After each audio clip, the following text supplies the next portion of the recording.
Bonjour à tous, une fois n'est pas coutume, je vous invite toute cette semaine au théâtre, ou plus exactement, j'invite le théâtre chez vous. Alors pour ça, j'ai rencontré un acteur, Raphaël Personnaz, dont le regard bleu perçant est très certainement la toute première chose que l'on remarque, mais heureusement, c'est loin d'être la seule que l'on retienne.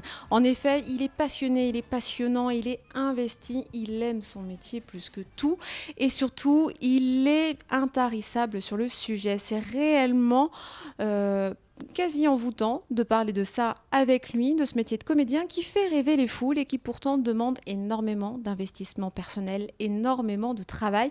Un travail qui, quand c'est bien fait, ne se voit pas quand les acteurs sont sur scène. Alors, on a pu le rencontrer à Monaco, à l'hôtel Fairmont, il y a quelques semaines, quand il est venu pour la dernière tournée de Scène de la vie conjugale, une pièce qu'il jouait en compagnie de Laetitia Casta. Désormais, il est seul en scène dans une adaptation d'un texte d'Antoine Léry. Ça s'intitule « Vous n'aurez pas ma haine ».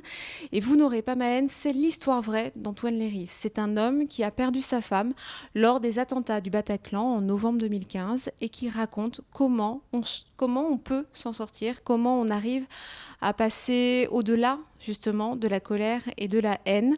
Ce qui rappelle aussi que pour être comédien, pour être un véritable comédien dont le rôle soit crédible, eh bien il faut énormément certes de talent, mais surtout un grand respect d'autrui, un énorme intérêt, une curiosité sans faille. Et c'est de ça dont nous avons parlé avec Raphaël Personnaz.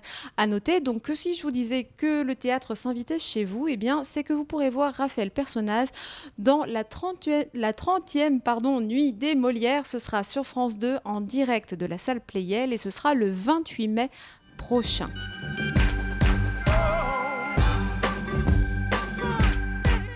Bonjour, je suis Raphaël Personnaz, je suis sur la séquence M. Chaque fois que Melville est à la crèche, je me mets à mon ordinateur pour y expulser tous ces mots qui habitent dans ma tête. Comme des voisins du dessus qui écoutent la musique trop fort. C'est pour les faire taire que je les tape sur mon clavier. Je sais pas si on joue à être quelqu'un d'autre, finalement. Sans doute, mais j'ai l'impression que c'est des circonstances que nous n'avons pas écrites, qu'on n'a pas voulu, mais dans lesquelles on doit être le plus sincère. Et notre arme, c'est notre corps, notre voix, nos émotions. Donc finalement, on doit être le plus sincère, le plus proche de nous-mêmes. On doit être totalement à un moment dans des circonstances qui ne sont pas les nôtres. Donc est-ce qu'on joue quelqu'un d'autre ?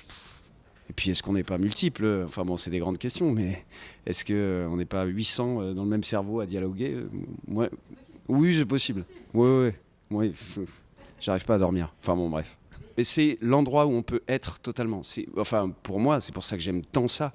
C'est que pendant 1h30, vous pouvez vous permettre d'être vous, totalement. Et même si c'est pas vous. Enfin, c'est un peu bizarre, ce que je dis. Oh là là, je me fatigue tout seul.